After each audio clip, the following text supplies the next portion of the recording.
Hey everybody, welcome back to my channel. So, just to get started and make sure nobody's confused about anything, if you hear a sound, that sound, if you can hear that, that's my dog. She's chewing on a toy bone, and I can't get her to stop for the video, so it's probably just going to be in the background the whole time.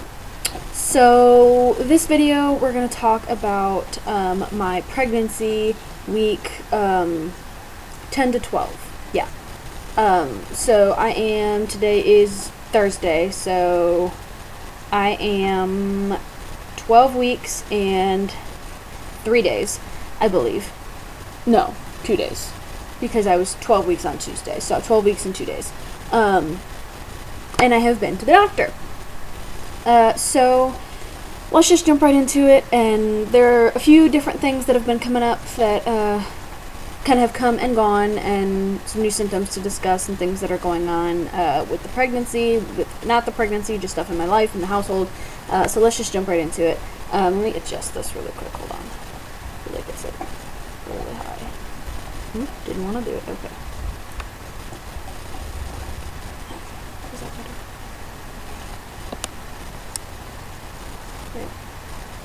There we go. I looked directly into the light, so now I'm blind. Okay, so for starters, I am not as tired, so that is a plus. That is major, like, awesome sauce. This is great. I feel like I can get more stuff done, and I know that is something that they say, like, you get more energy in your second trimester, and while I'm not quite in my second trimester yet, I can already see a dip in the fatigue. I'm not as exhausted all the time. I do still take naps when I need to, but there are days, like yesterday, where I don't feel like I need a nap. And then there's days like today where I woke up and I was like, I think today's going to be a nap day. So it kind of depends on the day. I think it depends a little bit on how well I sleep, and I did not sleep very good last night. I woke up starving, and that's something else, is I'm getting hungry more often, but I still can't eat large meals. So, like, what I would normally be able to eat, so, like, let's go, for example, we go to Burger King to eat sometimes, and I would normally get, and it's not a whole lot to begin with, but I would normally get, like, 2 chicken juniors, maybe a medium fry and a medium drink. And now when I go, I typically can get, like, the 2 chicken juniors and the drink but no fry, or 1 chicken junior, a small fry and a drink. And so I had to, like, minimize. It's not as much as I normally can eat. And I have that problem when I'm eating at home, when I'm eating out. If we go to, like, a nice restaurant, like we went to Applebee's for dinner for a date night the other day. And all I had to eat, we ordered the appetizer. We got, like, a split appetizer, so he got a couple of wings and I got a couple of cheese sticks because we can never agree on what we want. So we did, like, a split appetizer, smaller portions, and I ate, like, 3 cheese sticks, and then I just ordered the potato soup. So I just had soup for dinner. And normally that would have been, like, I would have eaten the cheese sticks and the soup plus, like, a burger or, like, some pasta or something. So I'm eating less, but more often. So it's like, I'll eat breakfast. I eat cereal a lot. Like, that's kind of one of the things that I've kind of been craving, which is unfortunate because we're always out of milk.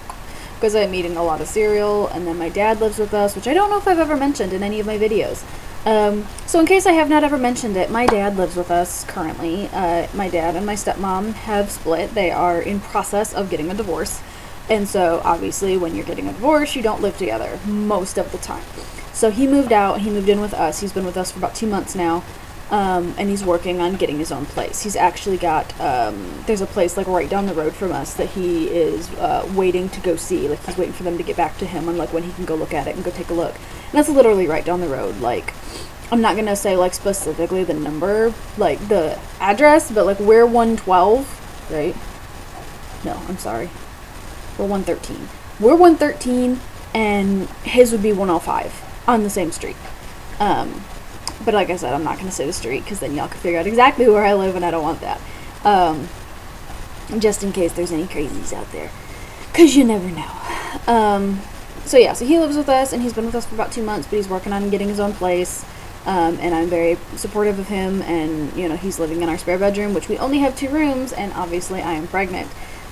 So he's trying really hard to, like, hurry up and get out so that way we can get the room set up, because I'm a control freak and I really, really want to get the room set up for the baby. Which, guys, guess what? Okay, no, getting ahead of myself. I'm super excited. I'm getting ahead of myself. Okay, let's just jump right into it. Let's get off this topic and back to the baby because I gotta talk about this. Okay, so I went to the doctor, right? I went to the doctor yesterday. Today is Wednesday. No. Sorry. Today's Thursday. I went yesterday. Yesterday was Wednesday. Still getting my days all flip-flopped and mixed up, and I don't know if I'm coming or going half the time. So I went to the doctor, and it was at 8:30 in the morning, and I went, and I peed in the cup. I went into the room, and the doctor came in, and she's like, hey, how are you? Like, they took my blood pressure, and they took my weight, and I'm doing pretty good. I'm in, like, the range of, like, what I'm supposed to have gained. Like, I haven't gone, like, whoo, crazy. So I'm still, like, in that range. So that's good. I haven't been, like, horking down, like, a shit ton of food and gaining, like, a crap ton of weight. Which some women do, some women don't. Like, there's actually a lot of women who lose weight in the first trimester just because they're, like, they feel sick all the time, so they can't, like, hold anything down or they can't eat. So there's a lot of women who actually lose weight in the first trimester. I have been one of the lucky ones who I have not had that issue, and I have not had that where I've just been eating all the time. I probably still eat about the same as I normally would, with maybe like a little bit more because I eat more snacks. Because like I said, I eat smaller meals, but I eat more often. So I probably eat like, I'll eat my breakfast and it'll be like a bowl of cereal, and then like maybe an hour or two later I'll have a snack, and then I'll have maybe another snack, and then I'll have lunch, and like it just, I snack a lot. And then the snacks that I'm choosing to snack on are a little higher calorie than I might normally would eat. Like last night, I literally woke up so hungry, and I didn't want to make myself something. It was like 1 o'clock in the morning, so I didn't want to go like make myself something because I didn't want to wake my husband up. I didn't want to wake my dad up. My dogs are sleeping. I don't want to get them up and have them barking and all up in my face. So I literally went in the kitchen, right, and I ate a couple handfuls of goldfish and pepperoni. Like literal pepperoni slices. Like my husband bought some like salami and pepperoni and cheese and stuff to do like cheese and crackers for snacks and things, so that way it's something quick and easy I can have, and then it's something he likes to snack on too. So I just literally ate pepperoni, and I went back to bed. Couldn't sleep because like 20 minutes later I was hungry again, so I went back out there and ate an apple, and that was at like 1 o'clock, 1:30 this morning. So I'm like hungry all the freaking time, and I don't know how I got on this tangent. Oh wait, that's right. Okay, so I've been pretty normal. I haven't gained a whole lot of weight. And I know that as we near the second trimester, it's really gonna like ramp up because the baby's gonna start getting bigger. Like as of right now, we've kind of ascertained. It says it's about the size of a lime. And so my fist is approximately the size of a lime. Like maybe a big lime, but like my fist is just about the size of a lime. So my baby's about this big right now. Give or take, maybe a little bit smaller, maybe a little bigger, who knows, it depends on the baby. So anyway, so that's good. My blood pressure's alright. It's gone down a little bit, but I know I also have read something about my blood cells and something that my blood pressure may drop in the second trimester as I'm like giving more blood to the baby or whatever to make sure that the baby can grow. Something along those lines. I don't know. I don't remember. I didn't read it very clearly, very specifically. Probably should have. So my blood pressure could drop, and as a result, I could get dizzy. I could pass out if it drops too much. But it's still in the normal range. It hasn't gone down too much. There was no concern on their part. So then I go into the room, and the doctor comes in, and she's like, okay, so I want to talk to you about something that we have not talked to you about yet. And I'm like, oh God, what? She's like, well, today we're going to hear the heartbeat, and I really wish, like, it was really quiet, so I don't know that I could have recorded it on, like, my phone or something, but I do wish I would have tried to have gotten it so I could, like, put it in the video for you, but, it was pretty quiet. She just had it on a little handheld Doppler machine. She put the little gel on my belly, and she found it pretty quick. At that point, the baby was kind of on my left side a little more, was a little to the left, and she found it pretty quick, and it was very adorable, a quick little heartbeat, like little pitter, pitter, pitter, pitter, pitter. So it was like 160 beats per minute, which is normal, it is good. And there is the old wives' tale, if you believe in that, and it's very low tech, it's very inaccurate. And this one in particular has been proven that there is no correlation between gender and heart rate, but the old wives' tale is if your baby's heart rate is 140 or above, it is a girl. If it is below, it is a boy. So my baby's heart rate is at 160, so I'm having a girl. I don't know yet, but this is where we get super, super excited. So she came in and she's like, we need to talk about something.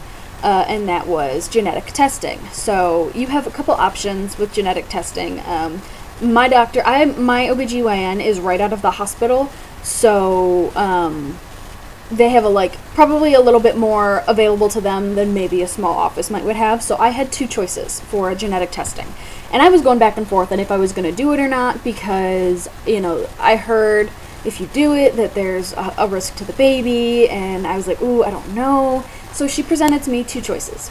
There was the first choice, which is a little less, it's a little, there's more room for error with that one. And that is the one that has a little bit more of a risk to the baby. Because you take a long ass needle, I don't know if that's accurate, but you take a long ass needle and they stick it in your stomach and they take blood from the baby. And that would be a couple weeks from now. That would have been my next appointment if I was going to do that one. And that scares the shit out of me, first of all, because that's a long ass needle they're gonna stick in my belly.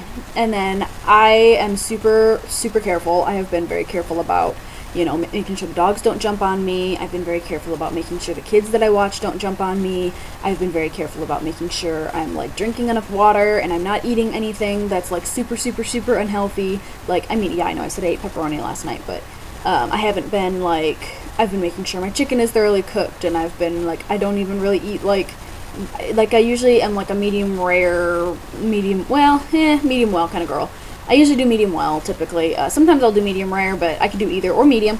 But I've been a little more going towards the well done side, making sure my food is cooked, making sure I'm not eating anything in excess that's bad for me. Even when I have cravings, I'm not earlier on, I wanted Cool Whip. I ate literally Cool Whip out of the jar, or out of the container. And I had to, I didn't even finish the container, not in one sitting. I wasn't, sitting there eating, the whole thing. I would eat, a couple of spoonfuls, and then I'd come back a little bit later, a couple of spoonfuls. But, I ended up throwing the rest of it away because it sat in my fridge for so long that it kind of got gross. Olives. I know olives are kind of good for you, but they also have a really high sodium content. So, I will eat the shit out of some olives, but not all the time. I may sit and eat, a crap ton of them, and then I'll put them away, and I will put them, out of sight, out of mind type deal, and I will not come back to them for a couple of days at least. So I'm trying, even when I have cravings that may not be the best for me, I'm trying not to, eat a crap ton of them all at once, and, just hork them all down, and I'm trying to be good about what I'm eating. I'm being very, very careful as far as my baby is concerned. I have a very high fear. Trigger warning, skip ahead 20 seconds. I have a very high fear of miscarriage. And I do have a video about that I have not posted, and I don't know if I will. It's kind of personal, and it scared the crap out of me, so... Anyway, so I've been just super careful and trying very hard to be protective and, very good to my baby. I'm drinking lots of water, and I don't drink soda, hardly ever, and if I do, it's usually caffeine free, because caffeine's not good for baby. I don't drink coffee, I didn't before, so it's not an issue now. Everybody's always how can you be without coffee? And I'm because I didn't drink it before, so it's not an issue. And the soda was just a little bit of an issue, not a whole lot. I had to transition from drinking maybe one or two to just drinking maybe one a day, and then dropping down to drinking one every couple of days, and now I'm I don't drink regular caffeinated soda. I don't hardly drink ever. Every once in a blue moon, we might go out and if the Sprite's out or something, I might have a tea, or I may have a Coke or something. But I typically, when we go out to eat, I get, if we're going to a fast food restaurant, I get the smaller cups, and then usually if we're going to a restaurant, I get, a soda and a water, or something like that. So I'll finish the soda, and then I'll just work on the water, and then I'll just have water for the rest of the night. So really, when I do drink it, it's only one. And when I do drink it, it's maybe once a week at most, if even that. So I've been really careful, and so the idea of doing something that, may give me some knowledge about what's going on with my baby, could also cause something to go wrong with my baby. I was not super here for that. And then she told me about the new one. It's new in terms of medical stuff. It's only been used for the last 10-15 years, but she said it's really, really accurate, and there is zero risk to baby because they take it from me.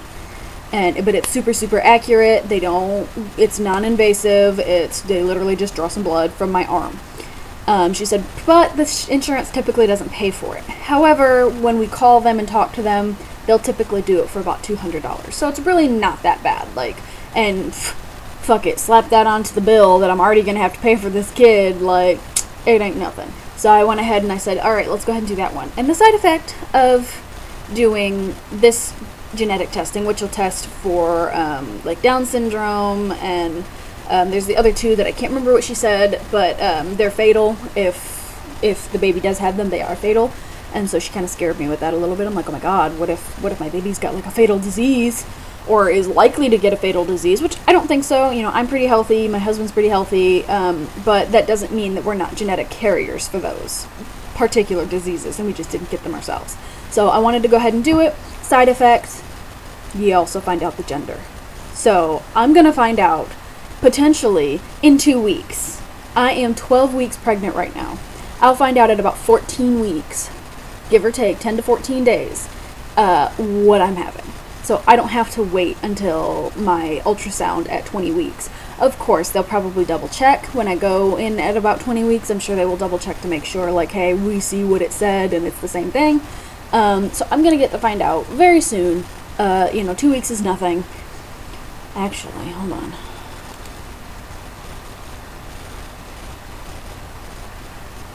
Y'all, I probably won't because it's a weekend, but I could potentially find out the gender of my baby on my husband's birthday.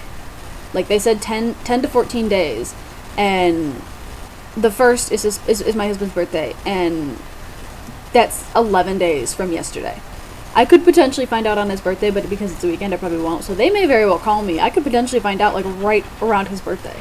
And he'd be so freaking excited. Like, we really want to know what it is. We want to get the room ready, which obviously my dad has to move out first. But we want to get the room ready. We want to get, like, start working on the registry with, like, the proper gender. So we are asking for people to, like, give their opinions. What do you think? I mean, I'm not really big, so you can't say, like, oh, you're carrying high or you're carrying low.